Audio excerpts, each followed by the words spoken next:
નમસ્કાર. આજે આપણે એક બહુ જ મહત્વના વિષય પર વાત કરવાના છીએ. ભારતમાં મહિલાઓ માટેના કાનૂની રક્ષણ. આ જાણકારી આપણને એડવોકેટ એ.કે. ઠાકોર પાસેથી મળી છે અને આપણે એમના બે મુખ્ય અધિકારોને બરાબર સમજીશું. તો ચાલો શરૂ કરીએ. ઘણીવાર આવા સવાલો થતા હોય છે ખરું ને કે ભાઈ ઘરેલું હિંસાનો સામનો કરવો પડે તો શું, અને જો પોલીસ ફરિયાદ લેવાની જ ના પાડી દે તો? આ એવા પ્રશ્નો છે જેના જવાબો આપણા કાયદામાં જ છે. તો ચાલો એને જરા ઊંડાણથી સમજીએ. તો સૌથી પહેલી વાત, ઘરેલું હિંસા સામે સુરક્ષા. આને સમજવા માટે આપણે ઘરેલું હિંસા અધિનિયમ 2005 પર નજર નાખવી પડશે. હવે જુઓ, ઘરેલું હિંસા શબ્દ સાંભળીએ ને એટલે મોટાભાગે મનમાં શારીરિક મારપીટ જ આવે, પણ કાયદો એનાથી ઘણું આગળ જુએ છે. મતલબ કે ખાલી મારપીટ જ નહીં, પણ ગાળો આપવી, માનસિક રીતે હેરાન કરવું કે પછી ધમકી આપવી, આ બધું જ કાયદાની નજરમાં એક ગંભીર ગુનો છે. અને આ બધી જ સુરક્ષા જેની આપણે વાત કરી રહ્યા છીએ એ આવે છે ઘરેલું હિંસા અધિનિયમ 2005માંથી. આ નામ બરાબર યાદ રાખવા જેવું છે, DV એક્ટ 2005, કેમ કે આ માત્ર એક કાયદો નથી પણ એક બહુ જ મજબૂત કાનૂની હથિયાર છે. આ કાયદાની સૌથી શક્તિશાળી વાત શું છે ખબર છે? એ છે કે પીડિત મહિલાને પોલીસ પાસે જવાની જરૂર પણ નથી. એ સીધે કોર્ટમાં જઈને અરજી કરી શકે છે અને રક્ષણ માંગી શકે છે.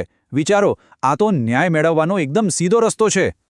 ચાલો હવે વાત કરીએ બીજા એક ખૂબ જ અગત્યના અધિકારની, અને એ છે ફરિયાદ નોંધાવવાનો અધિકાર, એટલે કે પોલીસમાં FIR નોંધાવવાનો હક, જે CRPC 154 હેઠળ મળે છે. જુઓ, એક સામાન્ય ડર જે બધાના મનમાં હોય છે એ છે કે પોલીસ સ્ટેશન જઈશું પણ એ લોકો FIR લેવાની ના પાડી દેશે તો. પણ કાનૂની સચ્ચાઈ કંઈક અલગ જ છે. હકીકત એ છે કે પોલીસ આવું કરી જ ના શકે. અને આ કોઈ એવી તેવી વાત નથી. આનો આધાર છે ક્રિમિનલ પ્રોસિજર કોડ, એટલે કે CRPCની કલમ 154. આ કલમ પોલીસને કાયદાકીય રીતે બાંધે છે. એમને FIR નોંધવી જ પડે. તો આમાંથી શીખવાની સૌથી મોટી વાત શું? ખાસ કરીને જ્યારે કોઈ ગુનો મહિલા સંબંધિત હોય ત્યારે પોલીસ FIR લેવાનો ઇનકાર કરી જ શકે નહીં. આ એમની ફરજ છે અને એમાંથી એ ફરી શકે નહીં. ઓકે, તો અત્યાર સુધી આપણે જે પણ વાત કરી, ચાલો એને ફટાફટ યાદ કરી લઈએ.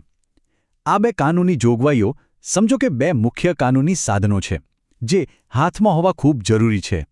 તો ટૂંકમાં સમજીએ તો એક છે DV એક્ટ 2005, જે કોર્ટમાં સીધી અરજી કરવાનો અધિકાર આપે છે, અને બીજું છે CRPC 154, જે પોલીસ દ્વારા FIRની ફરજિયાત નોંધણી સુનિશ્ચિત કરે છે. બસ આ બે મુખ્ય વાતો મગજમાં રાખવાની છે. તો પોતાના અધિકારો વિશે જાણવું એ પહેલું અને સૌથી અગત્યનું પગલું છે, એ વાત તો પાક્કી.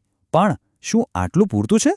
હવે સવાલ એ ઊભો થાય છે કે આ જાણકારી પછીનું આગલું પગલું કયું? આ જાગૃતિને વાસ્તવિકતામાં કેવી રીતે બદલવી? આ એક એવો સવાલ છે જેના પર આપણે સૌએ વિચારવું રહ્યું.